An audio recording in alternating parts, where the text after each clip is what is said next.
Qui n'a pas rêvé de faire la connaissance des 4 personnages du fameux film The Hangover, traduit en français par Very Bad Trip, qui se retrouve pour ce deuxième film à Bangkok, en Thaïlande, parce que Stu, un des personnages principaux du film, s'apprête à se marier avec une femme d'origine thaïlandaise et rejoint donc le petit frère de cette femme à l'aéroport en Thaïlande pour en gros célébrer son enterrement de vie de garçon avec ses 3 amis. Ce personnage, Stu, va être rejoint par Teddy, qui est le petit frère de sa future épouse. On va avoir des présentations très brèves en anglais à travers cette scène que je viendrai compléter à la fin durant le récapitulatif de cet extrait. Je vous propose sans plus attendre de commencer directement pour savoir une bonne fois pour toutes comment vous présenter en anglais. Je vous retrouve tout de suite.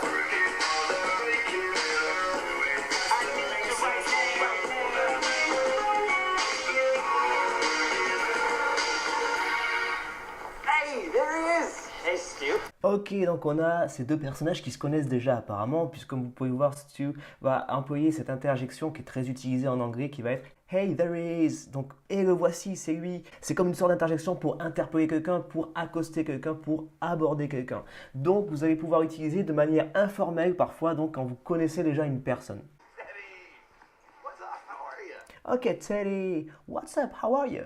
Ok, Teddy, what's up? What's up, très utilisé également en anglais, donc toujours de manière assez informelle. Et how are you, que vous connaissez certainement déjà tous, qui va vouloir dire bien sûr, comment vas-tu? Comment ça va? How, qui veut dire comment, are, qui est le verbe être, et you, qui va être notre pronom ici, you, tu. Comment vas-tu? Comment allez-vous? Donc Teddy qui va dire good to see you man, et tout ça pour dire content de te voir, heureux de te voir, good qui veut dire heureux, to qui va être la marque de l'infinitif, see notre verbe voir, you notre pronom, et ensuite man qui veut dire mec. Donc mec qui veut dire homme, ça représente un homme, mais qui va ici dans ce sens vouloir dire mec. Comment vas-tu mec? Comment ça va mec? Alright, ok. Who is this guy, Stu? Donc ici on a Alan, le fameux personnage excentrique du film The Hangover, qui va de manière nonchalante, comme à son habitude, dire Who is this guy, Stu? Alors ça je vous déconseille de le dire lors d'une présentation, mais en gros, qui est ce mec? C'est qui ce gars? Who, qui est un petit mot interrogatif qui va vouloir dire qui. L'apostrophe S qui va représenter le verbe be, le verbe être à la 3e personne du singulier. Qui est-il? Qui est ce mec? Ensuite, this guy, ce mec. Stu, donc on sait qu'il parle à Stu. This is Teddy, Lauren's little brother. Ok, donc on a ici this is, c'est. Donc c'est pour présenter quelqu'un, on va voir notre petit mot this is, ce qui veut dire c'est, ceci est, Teddy, c'est Teddy. Et ensuite on a Lauren's little brother, qui va être le petit frère de Lawrence. Donc on a ici quelque chose d'un peu particulier, on a Lauren, qui va être le prénom donc, de la sœur de Teddy, qui va être ensuite suivi de apostrophe S, à ne pas confondre avec le verbe être, qui va être be, qui va être is, qui va aussi être apostrophe S à la forme contractée, mais ici qui va représenter un génitif. Un génitif, en gros, qu'est-ce que c'est? C'est juste la possession. Donc on a d'abord Lawrence, qui va être la sœur de Teddy. D'accord? On va avoir ensuite le petit frère, little brother, qui va être Teddy. Voici comment on va faire pour présenter quelqu'un, pour dire le petit frère de quelqu'un ou la petite sœur de quelqu'un. Teddy, Lauren's little brother, goes to Stanford Pre-Med. Goes to Stanford Pre-Med, donc qui est allé à Stanford, la fameuse prestigieuse université américaine. Pre-Med, donc qui est en prépa médecine, medicine, et Pre-Med, ok, pré, avant, donc qui est allé en prépa médecine. Et là, il fait les présentations. This is Phil, Alan and Doug. Donc, il représente, en fait, il présente ses amis. Il présente les 3 amis qu'il n'a pas présentés au petit frère de sa future épouse. Nice to meet you. Hey, nice to meet you, man. Donc, hey, content de faire ta connaissance. Nice to meet you. Pleased to meet you. Nice to meet you. Content de faire ta connaissance. Enchanté de te connaître. Stanford? How old are you? Ok, wow, Stanford. Alors, Stanford, wow, c'est une super université, c'est prestigieux. Comment ça se fait? T'as l'air jeune. How old are you? Quel âge as-tu? How, qui est un autre petit mot interrogatif qui commence par un H. How, qui va vouloir dire comment. Old, qui va être l'âge. Are you? Donc en gros, à quel point es-tu âgé? Comment es-tu âgé? Quel est ton âge en fait? Nous, on traduirait bien sûr en français par quel est ton âge? Quel âge as-tu? Et vous remarquerez une chose, c'est pas, on va pas utiliser have en anglais qui est avoir. Ça, c'est une erreur qu'on retrouve souvent en anglais. Surtout, ne commettez pas cette erreur. On va utiliser be. On va utiliser le verbe be qui va être. Donc on va pas dire quel âge as-tu, on va dire à quel point es-tu âgé. Donc on va utiliser be en anglais, retenez bien ceci. Pour exprimer l'âge, on va pas utiliser avoir, j'ai 12 ans, j'ai 16 ans, j'ai 25 ans, j'ai 30 ans. On va utiliser le verbe be en anglais qui est le verbe être. C'est comme si on disait je suis âgé de tant d'années. He's 17. Du coup, là, on a Stu qui va parler, qui va dire he is 17. Donc, il a 17 ans. Il est âgé, en gros. Il est âgé de 17 ans. On aurait très bien pu ajouter he is 17 years old. Donc, juste après 17, on aurait très bien pu mettre years old. Il est âgé de 17 années. Il est âgé de 17 ans. Il a, en français, ce serait il a 17 ans, mais en anglais, on va dire il est âgé de 17 années. Kind of a genius. Kind of a genius. Donc, c'est une espèce de génie. C'est une sorte de génie. Actually, I'm 16. En fait, actually, I'm 16. En fait, j'ai 16 ans. En réalité, j'ai 16 ans. I'm not a genius. My dad just had me take the entrance exams. Ok, and I'm not a genius. My dad just had me take the entrance exam early. En gros, il exprime le fait qu'il n'est pas un génie ici. Je ne suis pas un génie. Mon père, mon papa, m'a juste fait passer les examens d'entrée et les examens d'admission plus tôt. Because you're a genius. Because you're a genius. Parce que tu es un génie. So what are you, a doctor? Ah ouais, on a toujours encore Phil de manière nonchalante qui va dire So what are you, a doctor? Si vous voulez Phil qui veut vraiment préserver son groupe d'amis, être entre amis, de voir cette personne, cette tierce personne au groupe, ça le perturbe un petit peu. Donc il est encore de manière nonchalante, il va lui dire So what are you, a doctor? En gros, qu'est-ce que tu es? Qu'est-ce que tu fais? Tu es un docteur? What are you? Qu'est-ce que tu es? Et vraiment, si on voulait poser la question de manière beaucoup plus formelle lors d'une présentation, qu'est-ce qu'on dirait? On va dire What do you do for a living? Qu'est-ce que tu fais dans la vie? Qu'est-ce que tu fais pour vivre? What do you do for a living? Ce serait la manière beaucoup plus correcte d'exprimer, de poser cette question. De poser la question, qu'est-ce que tu fais dans la vie? No, not yet. I'm pre-med.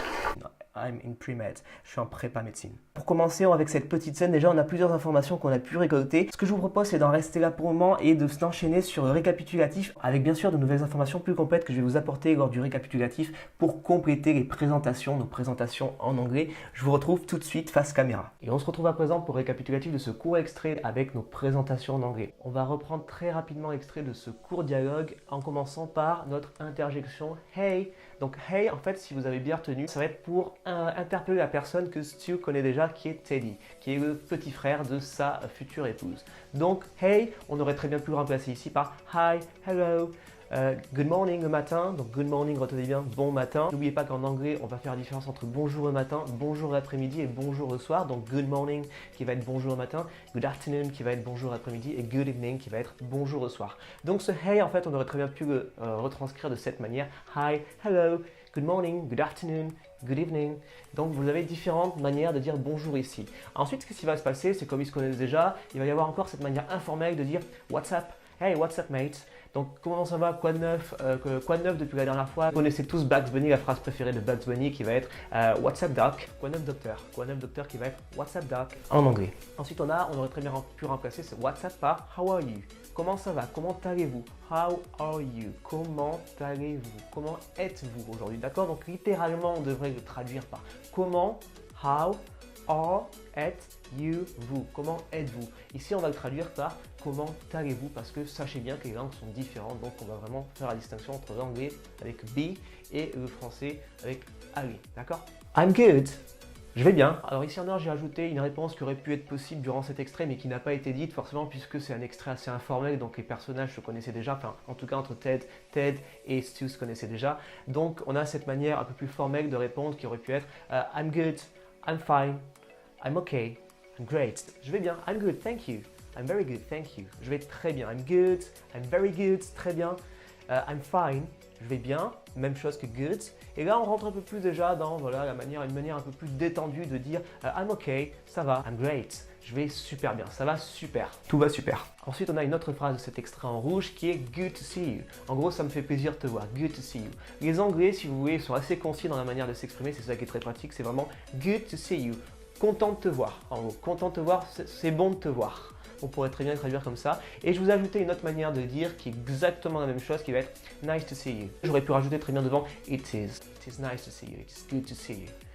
Ensuite, on a en rouge, encore une fois, un extrait de ce film qui est lorsque Stu va présenter à Teddy les 3 autres personnages que Teddy ne connaît pas. Pour cela, il va les présenter grâce à ce petit mot this is. This is my friend, c'est mon ami, qui aurait très bien pu aussi être suivi de that is. That is qui a le même sens que this is, mais qui va exprimer en fait une présentation un peu plus lointaine. On va présenter par exemple une personne qui est assez proche, this is, peu importe, this is Peter, c'est Peter, et plus loin on va dire par exemple and that's my sister, et c'est ma sœur. Là-bas c'est ma sœur qui est un peu plus loin. Donc d'abord souvent voilà dans cet ordre, this d'abord et that ensuite. Là on a vraiment, voilà, on a toujours this is pour présenter quelqu'un, this is, c'est telle personne. Donc on a plusieurs manières en fait voilà, de dire this is souvent pour des personnes ou des objets qui sont proches de nous et that is pour des choses qui sont plus éloignées ou des personnes qui sont plus éloignées de nous. Ensuite, on a How old are you? Donc là, il était surpris, vous vous souvenez du contexte, il était surpris parce qu'en fait, il se trouve que Teddy est à Stanford, qui fait partie des 2 plus grandes prestigieuses universités américaines. On a un des personnages qui est surpris ici parce que Teddy est tout jeune, en fait, il a l'air très jeune sur lui, il fait très jeune sur lui, et donc il va lui demander, il va lui poser la question suivante, How old are you? Quel âge as-tu? How old are you? Quel âge as-tu? Donc, retenez bien une seule chose en anglais très important ici, on ne va jamais dire How old have you? How old have you? On va toujours dire how old are you? Donc on va utiliser be, le verbe être. Toujours en anglais être. On va jamais utiliser avoir pour exprimer l'âge en anglais contrairement au français. Donc qu'est-ce qu'on va avoir ici? On va avoir I am.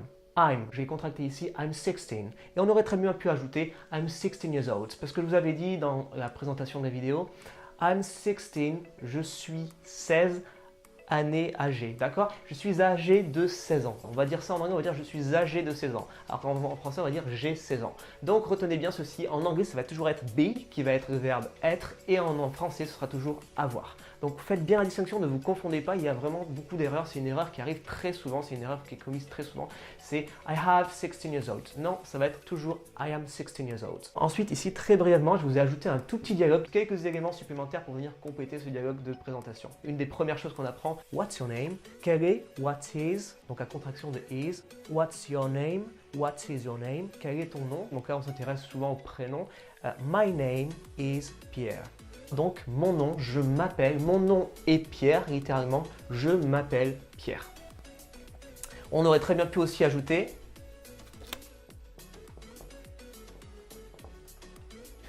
I'm Pierre. D'accord? Je suis Pierre. Nice to meet you. Donc nice to meet you. On a un petit peu en fait la même tournure qu'ici. Nice to see you, good to see you. Mais on va juste mettre nice, content, heureux, en gros nice, c'est joli, c'est agréable, agréable, to, donc notre marque de l'infinitif to, meet, notre verbe, meet you, notre pronom you, d'accord? Content de te rencontrer, de rencontrer toi. Donc voilà, il y a toujours en fait cette gymnastique d'esprit lorsque vous parlez anglais, lorsque vous analysez la langue anglaise, il y a toujours cette gymnastique d'esprit de voir que en fait certains mots vont être inversés par rapport au français, l'ordre des mots va changer par rapport au français. Amusez-vous à traduire littéralement seulement pour comprendre en fait, pour caricaturer, comme je le fais souvent, pour caricaturer un petit peu et pour vous permettre en fait de mieux intégrer ces notions et cette gymnastique différente en anglais. Enfin, nice to meet you too. Content de te connaître aussi, enchanté de te connaître aussi. Alors les présentations peuvent encore durer pendant un bon moment, on en a conscience. Mais déjà avec tout ça, on a déjà beaucoup d'informations qui vont vous permettre de vous présenter, en fait, d'avoir un premier échange assez bref, très court, je l'admets, mais qui va au moins vous permettre en fait d'utiliser ces premiers exemples. Ce qui j'espère va vous permettre à votre tour de faire le pas pour ceux qui ont encore du mal à se présenter en anglais et de commencer à entamer les présentations. Donc n'hésitez pas à revenir sur cet extrait. Comme d'habitude, vous êtes libre de télécharger la formation d'1 heure offerte, que je vous mettrai encore une fois dans la description juste en dessous. Et si ce n'est pas encore fait, je vous invite aussi à vous abonner à cette chaîne pour ne rien louper des prochaines vidéos. En attendant, moi je vous souhaite une excellente continuation comme d'habitude et je vous retrouve la semaine prochaine pour la toute nouvelle vidéo.